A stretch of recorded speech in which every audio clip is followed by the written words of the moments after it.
Welcome back, everyone, to another exciting episode of the Functional Longevity Podcast, where we give you insight on how to get fit, feel younger, live better.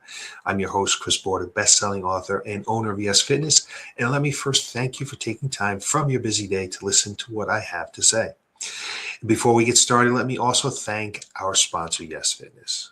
Most people lose the ability to enjoy life as they age. At Y.E.S Fitness, we help people age 40 plus get fit so they can live longer and enjoy those years doing the things they love to do. Some real quick housekeeping here. If you want to get a timestamp or a transcript of today's broadcast, head on over to yesfitnessct.com. Across the top, you'll see a drop down for podcasts. Click on that, and it will give you access to any one of our now 407 episodes. You can also get this broadcast where podcasts can be found. The aging myth Yale just shattered. For years, I've watched the exact same thing happen. Someone walks through the doors at Y.E.S Fitness convinced their best years are behind them. They're in their late 50s, their 60s, sometimes even their 70s. They tell me things like, Chris, I know I'm getting older. I just don't want to get any worse. I know I can't do what I used to do. They aren't looking to get stronger. They aren't looking to improve. They're simply hoping to slow the decline. And honestly, I understand why. It's what we've been told our entire lives. We've been taught that aging is one long, steady, downhill slide. That once you reach a certain age, your muscles weaken, your balance disappears, your brain slows down, and your independence gradually slips away. So people lower their expectations. They stop trying. They accept things they never should have accepted. But what if that story isn't true? What if one of the world's leading universities just produced research showing that getting older doesn't automatically mean getting worse? Because that's exactly what happened. A team of researchers at Yale followed more than 11,000 adults over the age 65 for 20 years. What they discovered surprised them.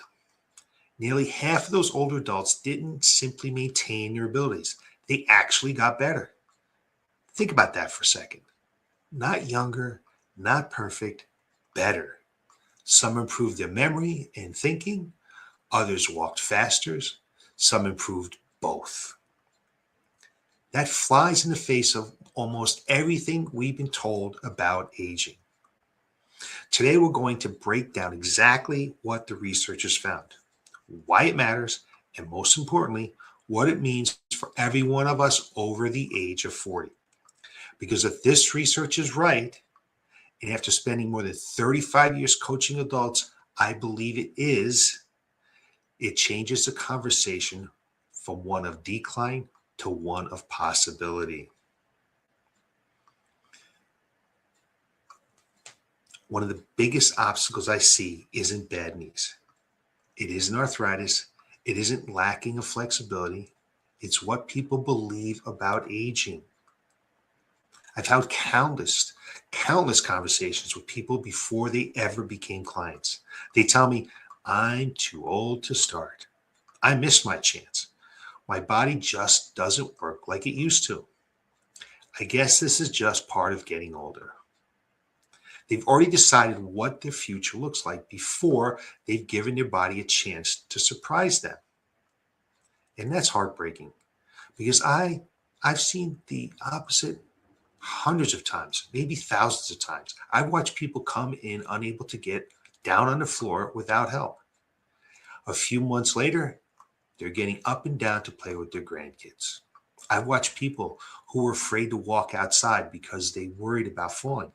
Months later, they're traveling, hiking, walking with confidence again. I've watched golfers return to the course, gardeners get back in their gardens, people climb ladders again to trim their shrubs, not because we performed a miracle, because the human body is far more adaptable than most people realize. And that's exactly why this Yale study caught my attention. It didn't just challenge conventional wisdom, it confirmed what I've been seeing on the gym floor for decades. So here's what the Yale study actually found. This isn't just a 6-week fitness study. Researchers analyzed more than 11,000 adults over the age of 65, and they participated in a health and retirement study. They followed them for approximately 20 years. They measured two things. The first was cognitive function, memory, attention, processing speed, thinking clearly. The second was walking speed. Now that may sound like an odd measurement, walking speed, but walking speed is often called the sixth vital sign because it reflects how well your brain, nervous system, muscles, joints, hearts, lungs, and balance systems are all working together. Research has consistently shown that slower walking speed is associated with a greater risk of falls, disability, hospitalization, cognitive decline, and even earlier death. So when walking speed improves, your body is functioning better. Then came the surprise. Nearly 40% of the participants improved over those 20 years. Not emotionally, not because they felt younger. Objectively, measurably, they thought better, walked faster, or improved in both. That changes everything. So let's talk about correlation is not causation here, okay? I just want to be careful. The researchers are not saying positive thinking magically reverses aging. This is where it's important to understand the difference between correlation and causation. Correlation simply means two things occur together. Ice cream sales increase during the summer. Drowning also increases during the summer. Ice cream doesn't cause drowning, okay? Hot weather causes both. That's correlation. Causation means one thing directly produces another. This Yale study found that people with more positive beliefs about aging were significantly more likely to improve. That doesn't prove mindset alone caused those improvements. What it likely means is that mindset changes behavior. If you believe you're getting older and weaker no matter what, you stop trying, you stop lifting, you avoid stairs, you skip walks, you stop challenging yourself. But if you believe improvement is still possible, you keep moving, you keep training, you recover after setbacks, you continue learning, you stay connected. And over years, those choices compound. Honestly, none of this surprises me because I've watched it happen for more than 35 years. I've seen 70-year-olds become stronger than they were at 65. I've watched clients improve their bone density, increase muscle, sleep better, balance better, get off medications with their physician's guidance, return to golf, travel again, play with grandchildren, get on the floor without fear. They aren't miracles, they're adaptations. The body was designed to adapt. Yes, it adapts more slowly as we age. Recovery becomes more important. Programming has to be smarter, but adaptations never completely disappear. One of my favorite examples is John. When he first came to us in his late 70s, he had accepted that some things were simply over. Getting up and down a ladder, gardening comfortably, playing golf. Those weren't goals anymore. They were memories. A year later, he was trimming shrubs from a ladder again, gardening, preparing to get back on the golf course. Sleeping better, moving better, and feeling more confident. Not because someone turned back the clock, because he gave his body a reason to adapt. So what does this mean for you?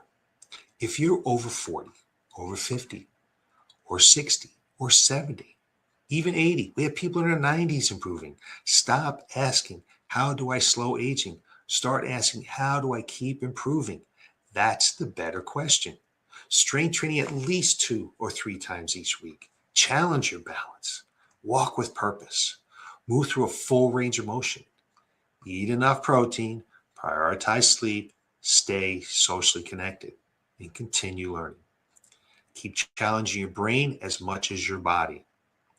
Every one of those habits tells your body, we're still using this, and the body responds.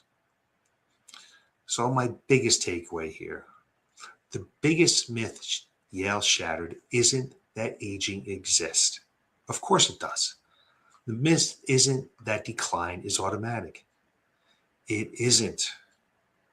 Some decline is normal, but unnecessary decline is different. Loss of strength because you stop strength training isn't aging.